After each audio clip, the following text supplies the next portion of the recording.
Control is an illusion. People think if they tighten their grip, if they plan every variable and monitor every detail, then the world will bend to their will.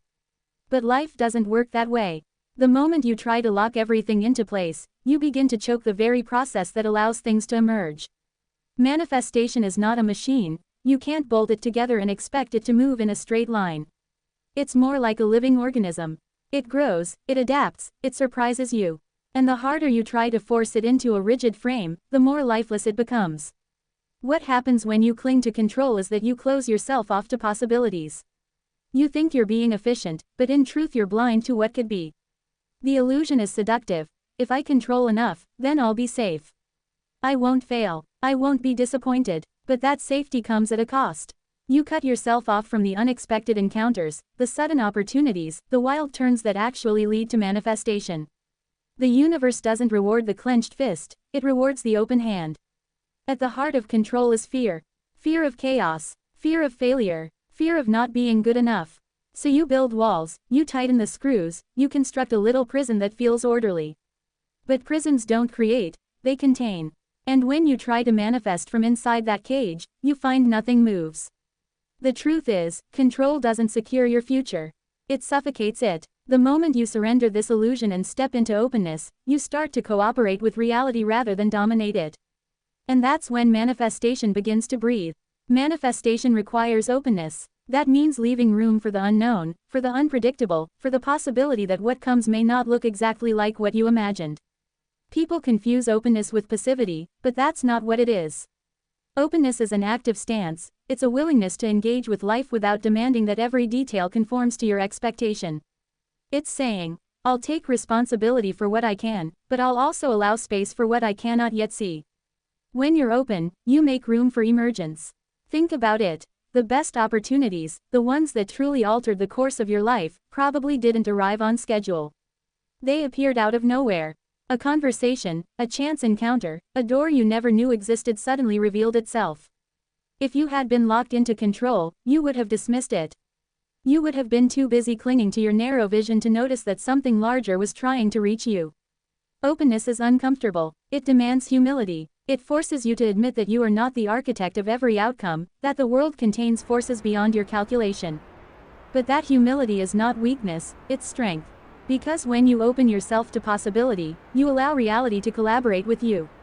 Manifestation is never a solo act, it's a dialogue between your intention and the complexity of the world. If you refuse openness, you end up rehearsing the same patterns, stuck in the echo of your own control. But if you embrace it, you create conditions where the unexpected can arrive. And often, what arrives surpasses what you originally demanded. That is the paradox. By loosening your grip, you don't lose power, you gain access to something greater. Fear hides behind control. And that is the truth people often refuse to admit. When someone insists on controlling every variable, every person, every possible outcome, it isn't strength they're displaying, it's fear disguised as order.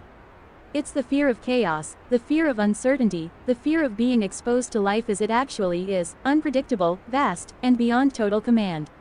Control becomes the mask they wear to hide from this terror. Look closely at those moments when you feel the urge to control. What's really happening? Beneath the surface, there's usually a quiet voice whispering, what if it all falls apart? What if I fail? What if I'm not enough? And instead of listening to that voice with honesty, you silence it by tightening your grip. You arrange, you micromanage, you dictate. You believe that if you just hold everything tightly enough, you'll keep the chaos at bay. But it doesn't work. Because fear cannot be controlled into silence, it only grows stronger in the shadows. The more fear drives you, the more suffocating your control becomes. You don't just block manifestation, you block life itself. Opportunities shrink because they don't fit into your carefully curated plan. Relationships suffer because nobody flourishes under the constant weight of another's grip. And your own spirit withers, because deep down, you know you're not free, you're a prisoner of your own fear.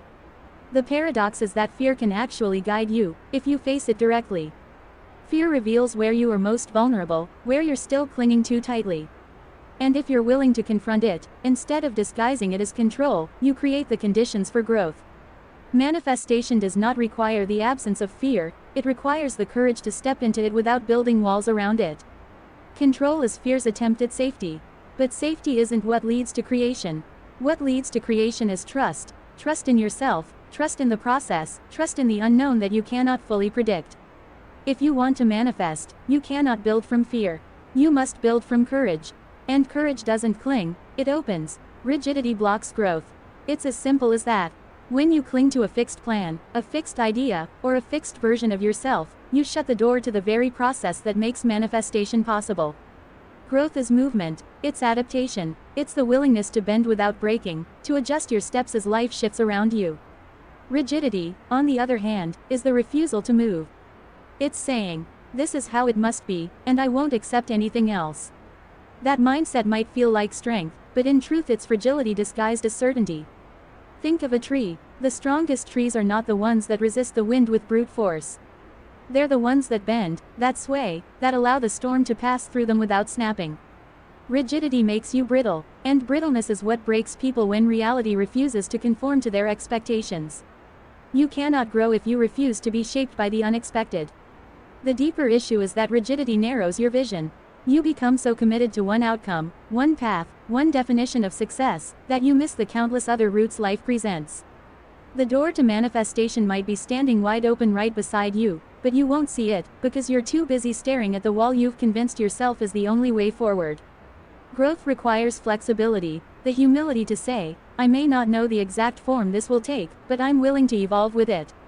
Rigidity also suffocates creativity. Every meaningful act of creation, whether it's building a business, cultivating a relationship, or developing your own character, requires experimentation. And experiments, by their nature, fail as often as they succeed. If you're rigid, you won't tolerate that. You'll retreat the moment things don't go as planned. But if you're willing to adapt, those so-called failures become fuel. They redirect you, refine you, shape you into something stronger and wiser. Manifestation isn't about forcing reality into a mold of your making. It's about aligning yourself with the movement of reality itself. And reality is alive, it's fluid, it refuses to be boxed in. If you want to manifest, you must loosen the rigidity, embrace the unknown, and let growth reshape you. Only then do you create the space where manifestation can actually happen. Surrender enables power. At first, that sounds contradictory, because we've been taught to believe that power comes from control, from forcing outcomes into existence through sheer will. But the truth is far more paradoxical. The more you attempt to control, the weaker you become. You drain your energy trying to hold on to things you were never meant to hold. And the moment you surrender, not in the sense of giving up, but in the sense of releasing the obsessive need to dictate every outcome, you tap into a strength that is far greater than force. Surrender is not passivity, it is not sitting back and waiting for life to hand you what you want. It is aligning your actions with your intentions and then letting go of the impulse to micromanage how the results unfold. When you surrender, you continue to move forward, you continue to have the discipline and commitment, but you stop fighting reality. You stop demanding that you arrive on your terms and your timeline. That shift alone frees up enormous energy. Energy you can now use to create, to notice opportunities, to engage with life as it is, instead of resenting life for what it's not. Surrender also reveals trust. Trust in yourself, that you are capable of responding to whatever comes. Trust in the process, that life is not working against you but with you, if you're willing to participate openly.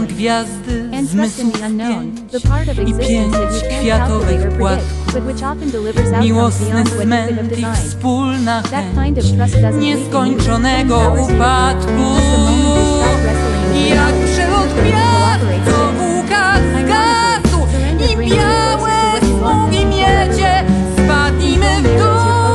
and suffocates possibility. Surrender expands your field of vision and allows manifestation to arrive in forms you might never have considered. That is real power, not the fragile strength of domination, but the enduring strength of alignment. When you learn to surrender, you stop blocking manifestation, and you start allowing it to flow. Discipline is not the same as control. This is where people often confuse the two, and in that confusion, they sabotage manifestation. Discipline is structure, it's the daily habits, the consistent effort, the willingness to do the work even when it's inconvenient. It provides the container within which manifestation can take form. Control, on the other hand, is rigidity. It's the desperate attempt to dictate outcomes, to force life into a narrow script. One empowers, the other suffocates. Think about it. Discipline says, I will show up every day and write, build, practice, learn. Control says, unless the result looks exactly like this, it means of za fail. wielki sen Discipline leaves i room żal. for discovery. My chcemy Control pushes paść, discovery under the weight of bezwładnie expectation. paść, The irony is that wskroś manifestation czarnej becomes ziemi discipline w that collapses under control. Without discipline, your intentions remain empty. jak wśród gwiazd powłókacz zgasł i białe smugi miedzie, spadnijmy w dół, objęci w pół, niżej,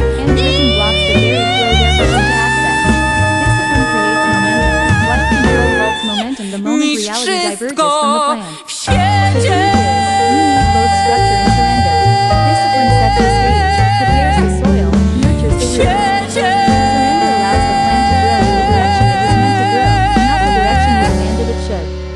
The marriage of the two, structure without suffocation, effort without obsession, is where manifestation becomes possible. Discipline is the foundation, control is the barrier. Learn the difference, and you free yourself to create.